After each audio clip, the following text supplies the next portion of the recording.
primer impulso es correr. ¿Pero hacia dónde? Reza porque no existe el mañana. Para todos los que mueren, nunca habrá un mañana. No saben dónde esconderse, cómo salvarse, cómo sobrevivir. Los cuerpos se amontonan. Una tormenta de fuego, violencia y locura. Es la terrible venganza de Dios. Es la peste negra del medievo, el peor desastre biológico de la historia de la humanidad. Es, según el testimonio de un testigo, el fin del mundo. La peste negra, episodio 1.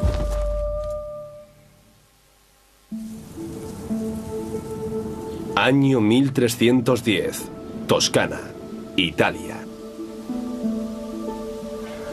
A comienzos del siglo XIV, la civilización occidental experimentaba un periodo de gran prosperidad. Europa tuvo 3, quizá 4 siglos realmente prósperos. La Iglesia era poderosa y muchos monarcas también. Había crecido el comercio y con él las ciudades. La industria también creció. No hubo catástrofes naturales. El clima fue favorable. Aumentó la tasa de población. En efecto, fue una buena época para Europa. Pero esta expansión está a punto de topar con una nueva realidad. Súbitamente se produce un cambio climático.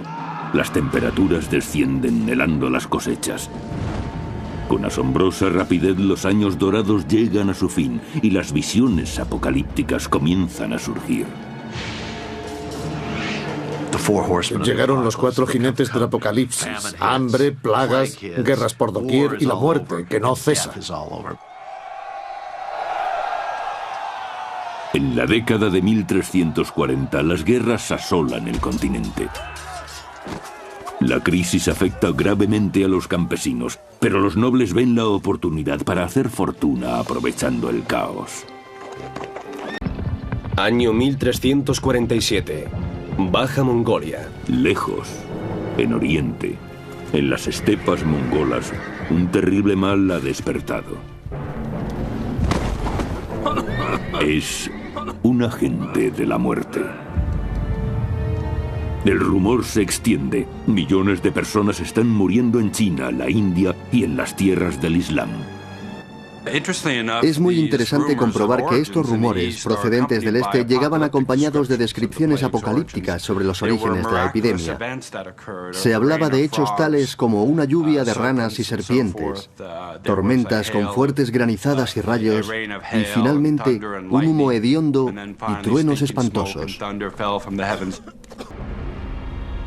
Implacablemente la peste se arrastra por las estepas, acabando con poblados enteros y dejando tras de sí cuerpos hinchados con bubas malignas.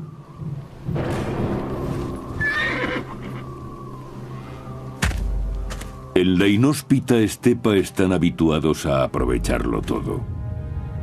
Los objetos valiosos como pieles y mantas se conservan. El resto es echado al fuego para intentar acabar con el demonio causante de esta tragedia. El mal aparece aquí, en la espalda de un polizón. Una plaga irrefrenable que desintegrará este hermoso mundo.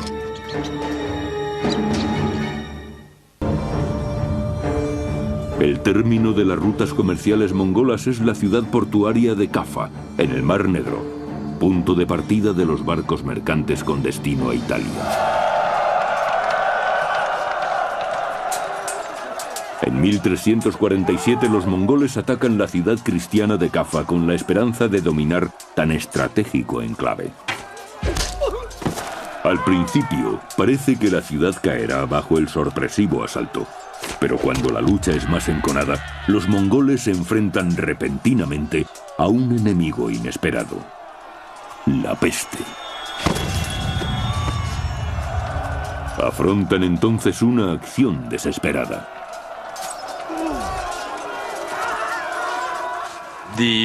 Los mongoles contrajeron la peste y debían abandonar el sitio, pero antes de retirarse decidieron catapultar sus cadáveres hacia el interior de la ciudad con el fin de propagar la plaga entre sus enemigos, contagiándola a todos los habitantes de la ciudad.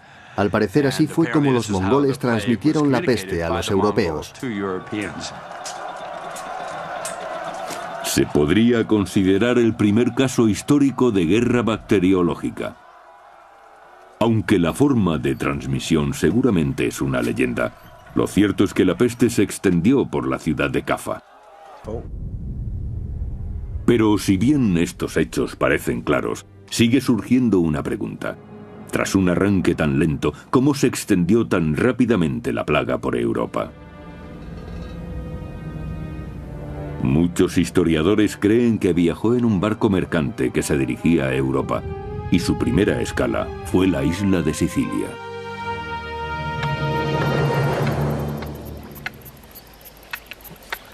Año 1347. Mesina, Sicilia.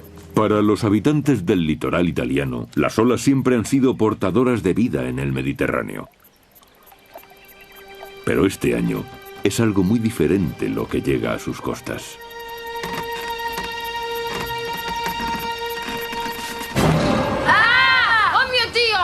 Andiamocene via! Andiamocene! Aspettami!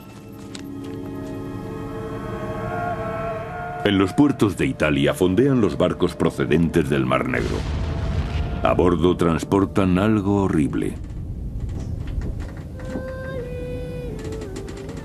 Bajo cubierta, los nativos encuentran un cargamento de cadáveres. Los pocos supervivientes dicen llevar la enfermedad pegada a los huesos. Mio Dio, che male è questo? Cuando los habitantes de la ciudad comprenden el peligro, pretenden que el barco salga del puerto, pero ya es demasiado tarde. La peste ha desembarcado y las primeras muertes no tardan en llegar.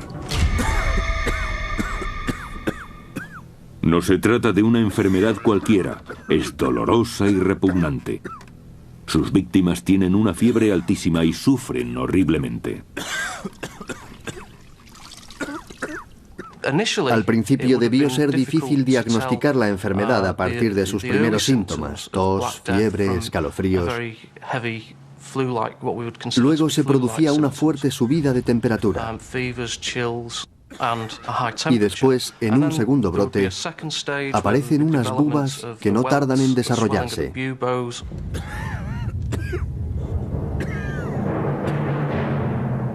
El bubón surge al hincharse una glándula linfática en el cuello o en la ingle. Es tumefacta y puede alcanzar el tamaño de una naranja.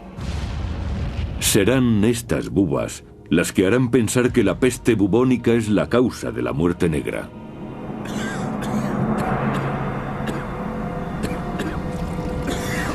Se puede extender con gran rapidez.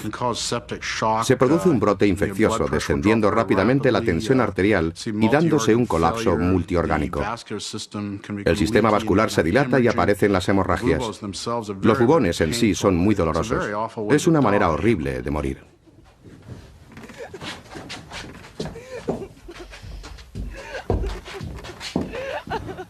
Tras las primeras muertes, los habitantes de la ciudad siciliana de Mesina pronto descubren que la nueva enfermedad no solo es horripilante, sino también contagiosa. Se extiende rápidamente entre la población, sembrando el terror y el horror. Apenas acaba de empezar. Entretanto, otros barcos genoveses procedentes de Kaffa atracan en la península italiana. Transportan pieles, tejidos y ratas terribles, transmisoras de la muerte. Como un ángel exterminador, la plaga se extenderá por un continente desprevenido, y ahí se inicia el apocalipsis.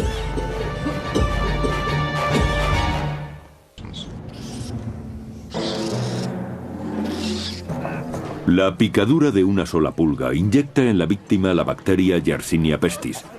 La bacteria se multiplica rápidamente en los nódulos linfáticos, hinchándolos hasta reventar. Una vez depositada en el flujo sanguíneo, la bacteria produce unos bubones amoratados que dan nombre a la peste negra. Esta enfermedad tiene una variante aún más mortífera llamada peste neumónica, que no necesita de las pulgas para su propagación.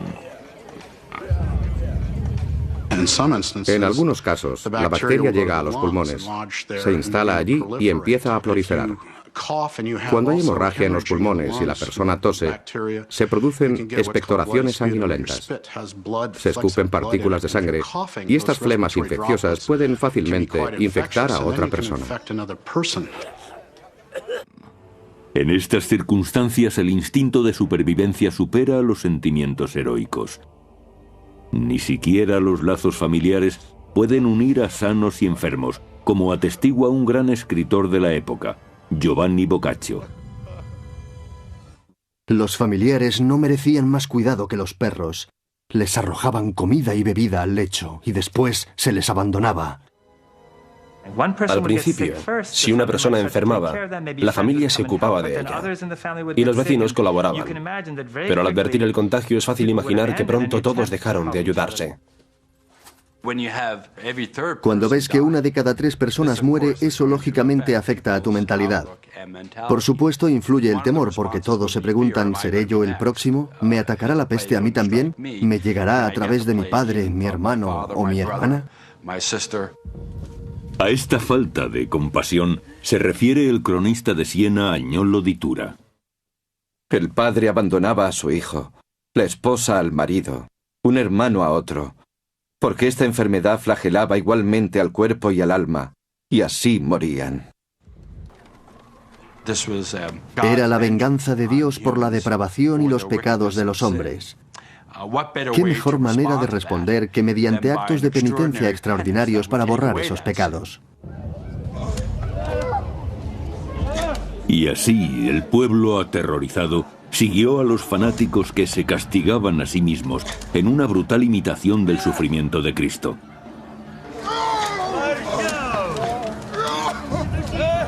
El fanatismo llevó a las masas a una histeria general que desembocó en persecuciones y asesinatos.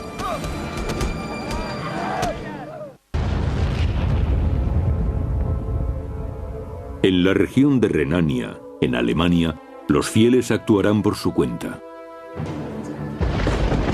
Año 1348, Friburgo, Alemania. Se les conoce como los flagelantes. Son fanáticos que creen que Dios se apiadará de ellos si remedan la pasión de Cristo.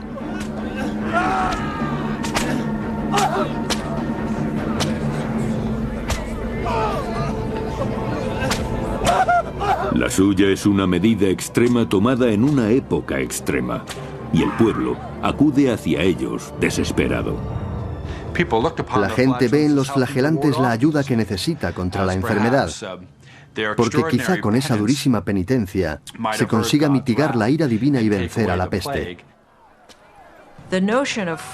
La autoflagelación podía resultar atractiva por lo doloroso y dramático del método, lacerándose para quedar libres de pecado ante el temor de no estar ya vivos el día de mañana.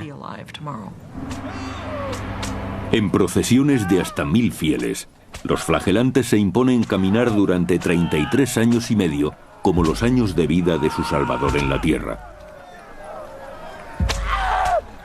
Prescindiendo de baño, techo y sexo, marchan piadosamente de ciudad en ciudad, realizando actos masoquistas ante la muchedumbre enfervorecida. En su diario, el cronista francés Jean de Venette escribe: Los penitentes se fustigaban con látigos de cuero anudados con pinchos de hierro.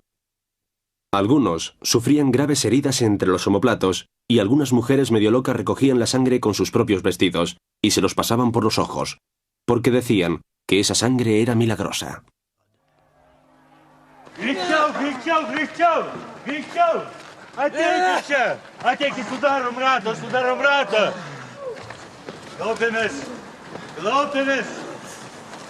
Ar esate pasiruošę kentėti už savo nuodėmes, kaip kentėjo mūsų išganytojas?